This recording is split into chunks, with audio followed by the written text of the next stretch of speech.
The Strangers. This is a special review, you guys. You will not believe what happened in this review, but stay to the end to hear just what happened, because truly it is 1 in a million what happened to us in that theater. But we'll get into it. This is The Strangers Chapter 1. We did watch the first Strangers and the second one. We enjoyed the second one. And the first one, of course, is classic because of the hello and getting blown up in the face. I forgot all about that. Yeah, laughing because hello? The way you... Yes. But let's get into this. Chris is a fan of The Strangers. She put me on to these. It's been a long time since I've seen them. So we've kind of always watch the great. Obviously, I put them on a Vacancy, guys. Yeah. Put them on a V2. Vacancy makes its way into all of these horror it's movie just, reviews. you know, like I said, I don't know how I... Well, you already know because, you know, like DirecTV or, like, you know, Verizon Files, like all those previous, you know, services, they would just have crazy movies on. And this is what she's watching in her childhood. This is I how sure she grows am. up. I watch but The then Strangers again, don't randomly forget, at night. I can't judge. A nigga was watching Saw growing up as a kid. So please know that we are not the most sane people in the world. Let's get to The Strangers. No, they say it's not a Chapter remake. 1. It is just like, you know, they're trying to do a whole rendition of it. Because remember, the original one, you never got 3. You only got 2, and they both got horrible reviews. So that's why I'm always kind of like, how does it have such horrible reviews, but people say it's a classic? So I never understood that. But I liked it. Takes I time liked for something to become a classic. It needs to age. It isn't completely in the house. A lot of slow fucking moments. A lot of slow moments to where it was kind of like, okay, like what are we thinking? Like, I'm really confused on how these people get their phones. Yes. Let's get into let's try to build ourselves around the story itself, because I feel like that is where there is a strong message here. Of course, they end up because, like I said, stupid decisions. Y'all stop in a bucktooth town with no fucking people, Venus. And literally, Venus, Oregon, yep. Yeah, they end up stopping there, and then they go into a diner because they're hungry, because they still have 3 hours to get to Toronto or Ontario, somewhere in Canada. Yeah. And I guess they came from New York. And but when they stop in the diner, and better first scenes in horror movie, and this one did it well, I would say, of introducing. We know that we're gonna get to the slashing and the cutting up and all that other stuff later, but we need to build up some characters. So Ryan and Maya are pretty much on this. You know, they're on this like road trip, and when they're in this diner, you know, once you go into this town, everybody's looking at you all creepy. You already know. We should turn around. Which to me is like you should go. Like you're in this nice ass town with this nice ass car push to start. Yep. But he does get flamed up. Ryan does get flamed up in that diner because he was asked how long have they been dating, and I think he said like 5 years. Yeah, 5 years. They've been dating for 5 years, and they still aren't married. And they asked him, why don't you pop the question there? Because it's normal. Like that's a normal thing that would be said. They did address it later because he just ends up saying, you know, like you said you didn't want to get married, and then she goes, well, that was 5 years ago, and he said, well. Miscommunication, like little things in the relationship. Just not addressing it. Yep. But anyways, they end up they have to stay in this internet house as Airbnb. As one of the I think his name's Rudy. One of the older gentlemen in there. Airbnb is definitely fraudulent anyway. Yeah, Airbnb is fraudulent. Don't worry, it's not a barbarian situation. Don't worry, it's not a haunted Airbnb. It's just an Airbnb that's stalked by strangers in masks. So pretty much the same thing happens here that happens in the first one. A girl shows up to the door. She's asking for Tamara. Hopefully we get a definition of who Tamara is by the ending of this, because I need to know who the fuck Tamara is. Now, as I was telling Chris this, I told him in the theater, I said, look, I have seen them screw the light bulb because 3 times now. I told him everything they do is for a distinct purpose. You can't see who they are because they're strangers. Because they are strangers. And that's why he does kind of want to have a whole plot, which maybe they will in these next 3. Like build a trilogy around. I had already told him, I was like, the whole plot of these movies is the fact that they are strangers. You'll never know who they are. They're just random people doing this. And they did tell us that in the beginning. They might change it though. Yeah, they did tell us that. Like, you know, there's a pretty much like I think within the first like 10-15 seconds of the movie, they had told us like 7 or 8 break-ins have happened by the time you've gotten to this point in the movie because of how many happen in the world alone, or in the U.S. No alone. deaths. It was deaths. Deaths via break-in, as it is, yeah. But anyways, like I said, pretty standard. Like I said, Ryan has to leave the house because someone has to leave that. Someone has to be left he has to alone leave to go get his inhaler because they left it in the car. And how many times have we seen inhaler in horror movies? We saw it in Scream. I mean, when you need a protagonist to be weaker, you throw in the inhaler. You throw in breathing problems. Because no niggas are going to be doing this. We're not stopping in Venus to get a nasty ass turkey melt. It's The Strangers Chapter 2, and Compton. that's Lana? No. And we're good. Okay. But yeah, anyway, Maya gets high like any ordinary paranoid person would do, thinking that she's hearing noises and whatnot.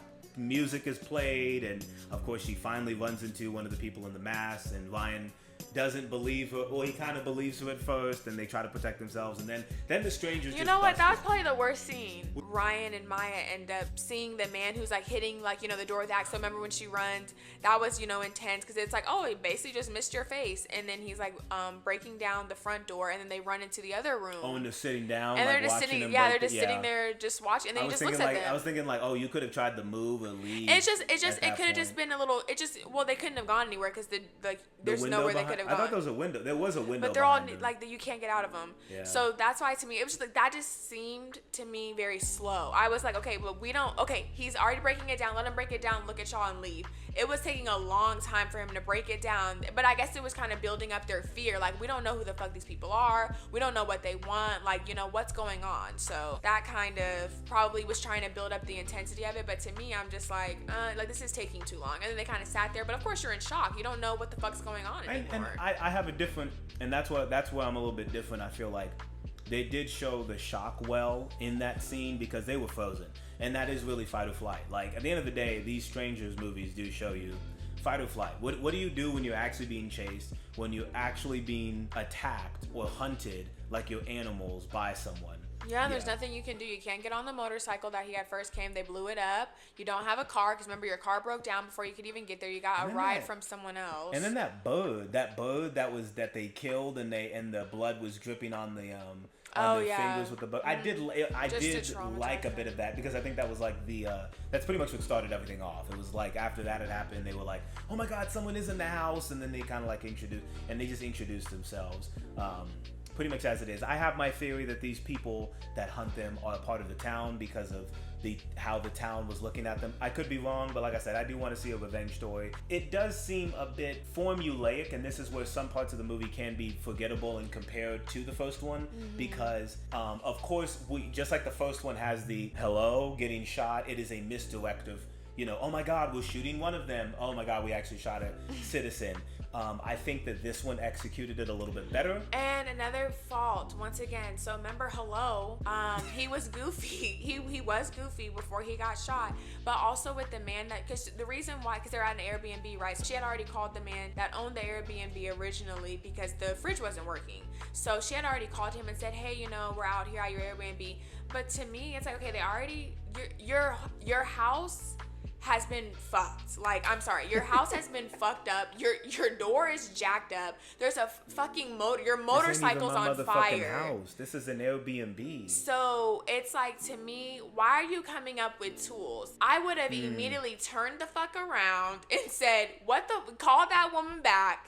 That would have been better if he had called her back and said, what the fuck are y'all doing to my house? And then maybe one of them kill him.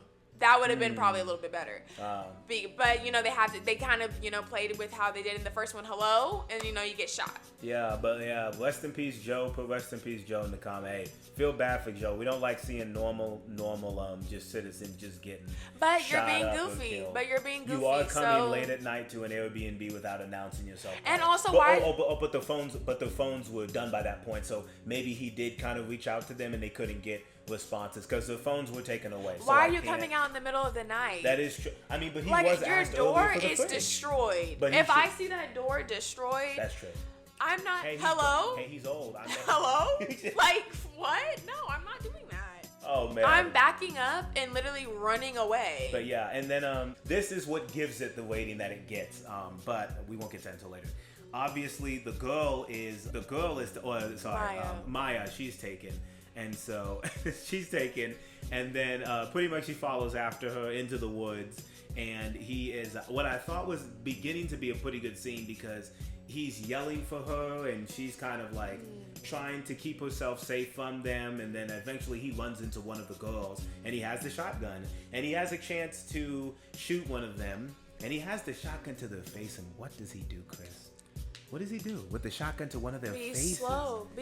This woman is dancing around him. She's saying, "Are you gonna shoot me?" She's clearly fucking around with him.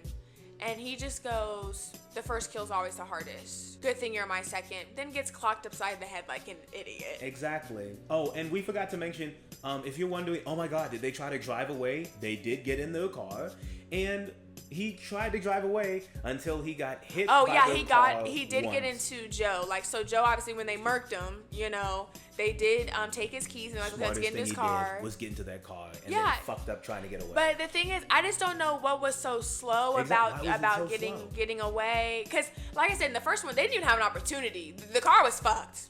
The car was fucked. You get lightly bumped by a truck, by a Ford one time, and you just can't drive. Your leg is stuck. He's just standing there. Hit the gas. No, I understand. You know, you're scared. You know, but it's like, okay, but you've already killed someone at this point. You've already had to act. Fight or flight. Yeah. Fight or fucking flight. Hit the gas. You need to move. Yeah, you need to move. I'm like, I would rather you just crash into the house. I mean, at least you moved. Exactly. But yeah, and then like I said, and then after that, actually, the girl, she was able to get out, but she didn't.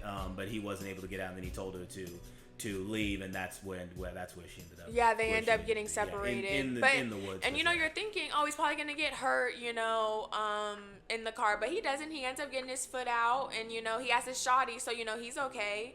And yeah, like I say, he sells it, and he almost ends up shooting one of the girls. She putting her hands all over the shotgun and making these weird sounds. She's dancing and looking nuts. Like, you know, we don't really care. You can kill us as easily as you want to. We don't really fucking care. And right before he's about to, after he tries to deliver that badass line, it would be pretty cool if he did shoot her right after he said that, "You're my second." Or if he shot her right after he said, you know, the hardest thing about, I feel like he just should have shot her right then, but no, he gets hit upside the head by the classic, you know, the biggest one, the guy with the bag head with the axe. Did have some good, you know, I wouldn't say they're jump scares or anything because it wasn't loud or anything, but definitely how they were popping up, you know, just like how they did, it was so creepy how they would pop up, like, you know, the man with like the hood over his and the theater face, like, experience was good. How whenever he was like sitting and he was like looking at the mirror, then when he was behind her, then he was by her in the shower, like you can just see these people are like around, and it's like I do wonder like how they got into this house, because that was a true like Airbnb. That's what I'm saying. I'm like, if you're gonna make 3 of these, I need to see someone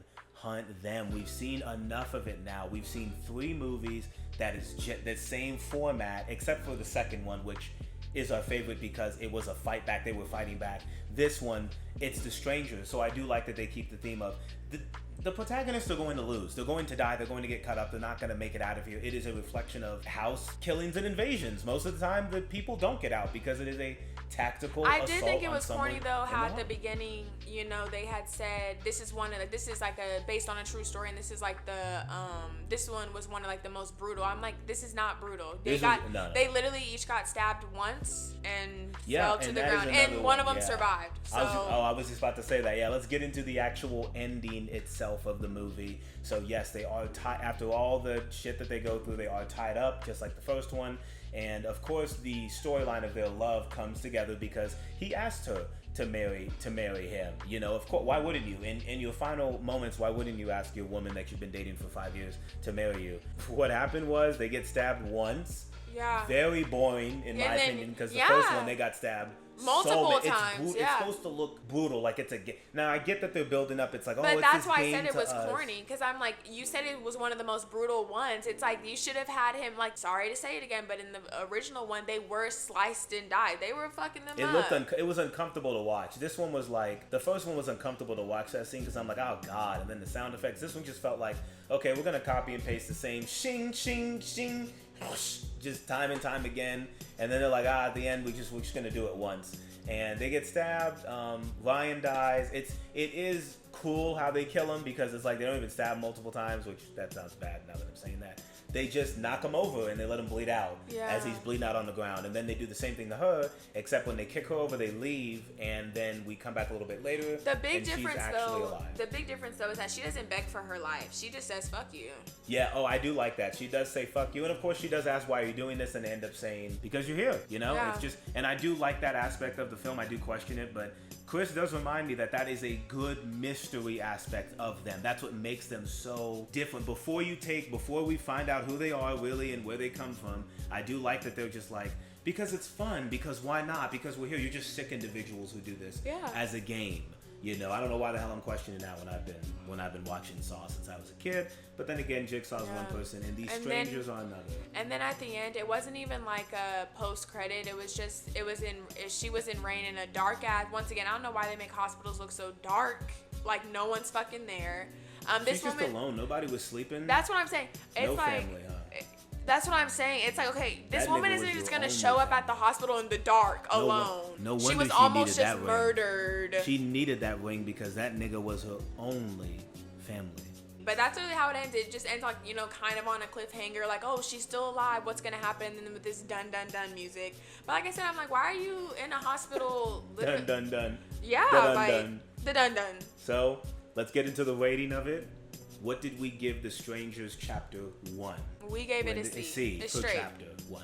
I mean, it's alright, So we did, it's straight, it is. Now, of course, does this mean we're not going to watch Chapter 2 and 3? Absolutely not. We're still going to watch Chapter 2 and 3, but our theater had a different experience. So let's get into this aspect real quick. So this is what happened. So after the credits were rolling, this is very weird. This isn't the weirdest thing that's happened to us in the theater, but it's up there. It just goes mute. It goes mute. Like it stops. The credit. But the credits keep going. Because we're thinking, okay, is something gonna come out? Are the lights going to come on? No. It's like the shit just glitching out. I'm like, okay, it's glitching out. We about to get ready. We about to walk down. White woman comes out of nowhere saying, "Okay, everybody, I'm from Lionsgate, and I'm going, and we have a surprise for you if you just wait a couple minutes." And we're like, "Oh, okay, great. All right, cool." Chris, take it away because you might be the only person who knows who this person really was. So take us away. What happened next? Cheryl Blossom. Who? Madeline Pesh, the one who, and I didn't even know this, and until the very end, whenever I saw that she had executive produced this. So if you guys are familiar with Riverdale, you guys know who Miss Cheryl Blossom is, that redhead. We know who she is, and she executive produced this, and so she actually came out. Y'all, when I tell you this woman is so small, I could barely even see her. Yeah. Like she was small. We'll have video footage have of it. no clue who the man was that was next to her. I guess he was some producer worked on the movie with her as well. Yeah, because it wasn't like the two main characters. It was just Madeline, right? And we ain't gonna lie to you guys. This wasn't no meet and greet. This wasn't no. No, they just kept asking. Did you like it? Did you like it? And it was all 10 of us in that theater. That's what I said. We were just like, woo!